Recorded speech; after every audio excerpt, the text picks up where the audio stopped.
Hi, kids. Got my hat on. You know what that means. So, I told you about this steamy letter that I got. Well, email. From Rhea Danny. Riya. I assume that's how you pronounce that. Dearest Murphy. I get a lot of that.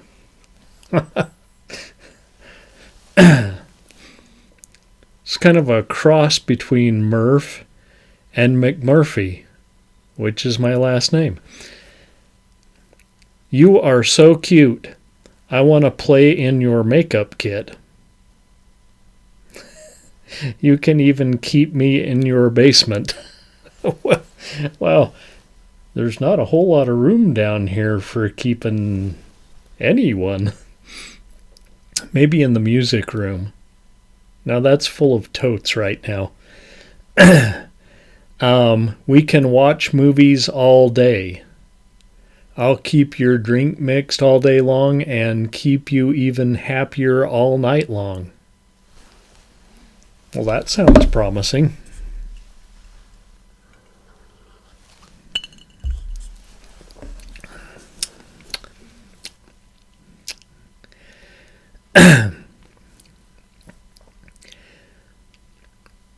Oh, this refers to one of my recent episodes. The acting was stiff, the dialogue was stiff, the mansion was littered with stiffs. Let me be in charge of keeping you stiff. I know you've had other guests on the show, in quotes here, and other fangirls writing you. I don't mind.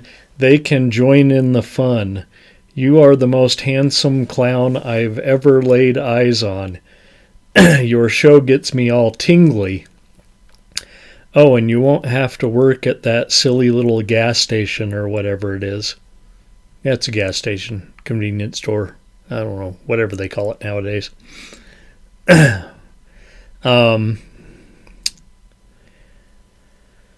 You are not washed up. I could make your motor hum. I would cook and clean for you and even babysit Charlie.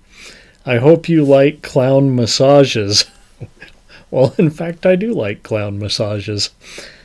Oh, and Harold so-called Bigelow is a loser, and I won't even let him kiss my ass. Well, I promise you I'm not a bot. 100. 100 real, baby.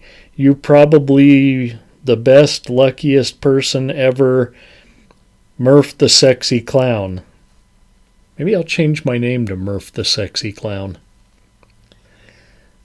Since I'm extremely spicy, and I would be cheerful to add you to my private content. And then there's a link here. So please be fast. I am. Oh, P.S. I hear you have an OnlyFans. That drives me wild. And just to think that you might read my letter on the air gets me all worked up. Wink, wink. If you know what I mean. Okay.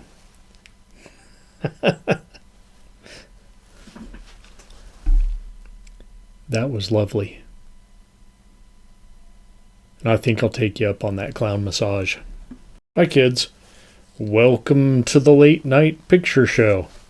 I had a wardrobe malfunction there. I was getting dressed. And this guy right here, I don't know if you can see him too well. He's one of Lee's puppets. She sent me that pin and shot right off of there.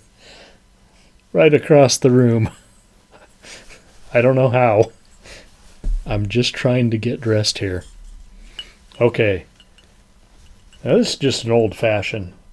And yeah, never mind the orange peel. I got a whole orange slice in there. And a cherry. Look. Look at that. Getting my serving of fruit and vegetables right here.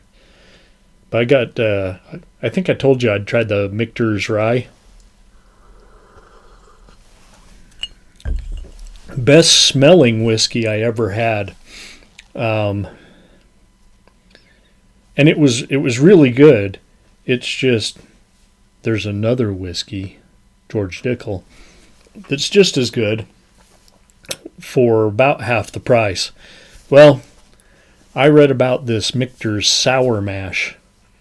Now, it was like their most popular whiskey, I think, of the 70s and 80s. And I thought, well, I got to go back in time and try that. And so I made an old-fashioned so that it, so I can get a real, idea of the flavor. And yeah, that's delicious. I can see why it was a top seller. Okay, tonight we have Animals Gone Awry. William Girdler. It would appear that William Girdler was like the king of animals going crazy movies in the 70s. So we're going to start with Grizzly. Look at that. Christopher George, Andrew Prine, Richard Jekyll. 18 feet of gut-wrenching, man-eating terror. 18 feet. That's a pretty big bear. Yeah. This lady down here. Yeah, I'd probably look just like that if I saw an 18-foot bear out camping in the woods.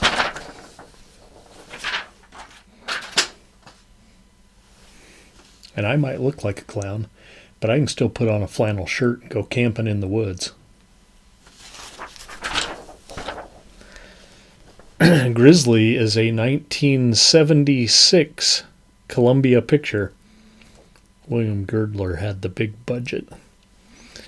I just read the stuff. After a glorious nature porn opening, and I don't mean porn, nature porn.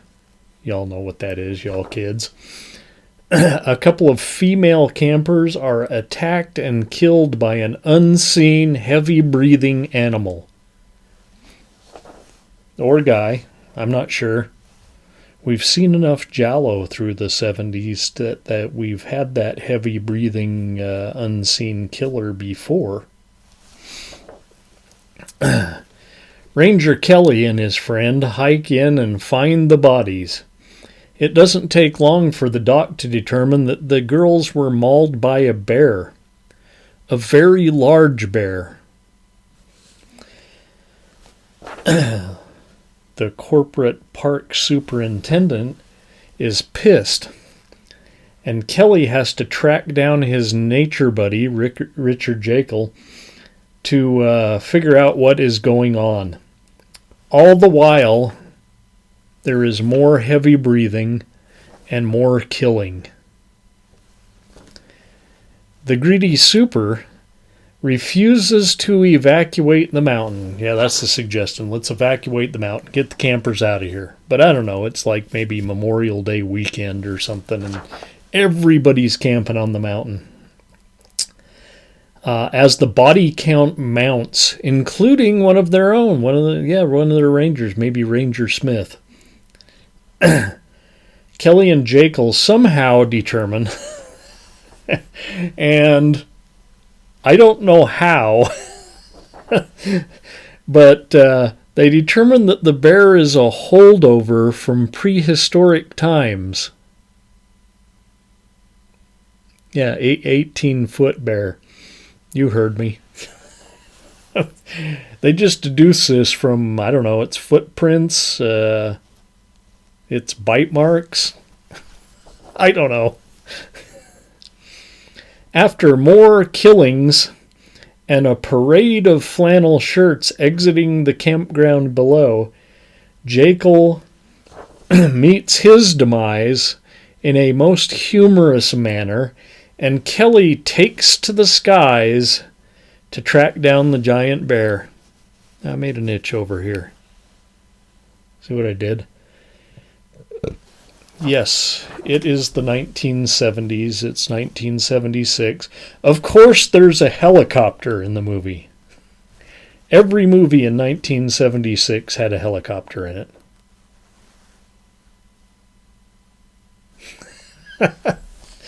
I made that up. But a lot of movies had a helicopter in them. If there wasn't a semi, there might have even been a semi-truck, talking, hey, 10-4, good buddy, on the CB radio. That was popular too. But I'll bet there was a helicopter flying over the semis. Okay. Obviously cashing in on the authorities' overconfident, greedy attitude versus any sort of public safety, a la Jaws, 1975. This is one of numerous animal attack movies that followed. You know how it is. Green Day came out and everybody had to sign a band that sounded like Green Day. Jaws came out, did really well, so every studio had to make killer animal movie. There was even one about killer whale. Not to mention, construction equipment coming to life. I'm getting way off track here. Looked like a made-for-TV movie, but many films of this era did. I don't think sometimes there wasn't much difference in budget between a studio picture going to be released at the drive-in down the street there, which is where this was, and a made-for-TV movie. Mediocre but funny, and they saved a lot of money by using the unseen killer method, the heavy-breathing unseen attacker. Before using the 3 shots they had of a trained circus bear rearing up, and they move their lips a certain way. I was in the circus. I've seen these bears. And they just shot from a real low angle so the bear looked really huge. I don't know if y'all seen a grizzly bear, but they're pretty big anyway. They use those same 3 shots over and over again once they do show the bear. It's the same 3 shots of the bear.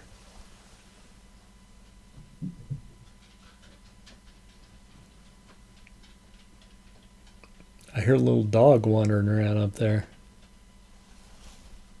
2. It's a 2-ring circus on part 1. Grizzly. Now be sure and come back. Well, we'll go up to the lobby. Because while I'm making sure that this plays, I'll probably finish this and we'll need another one.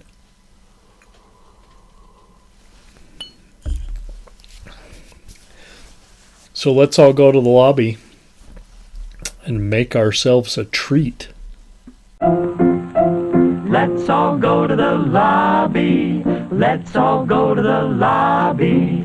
Let's all go to the lobby to get ourselves a treat. Delicious things to eat. The popcorn can't be beat. The sparkling drinks are just dandy. The chocolate bars and the candy. So let's all go to the lobby to get ourselves a treat.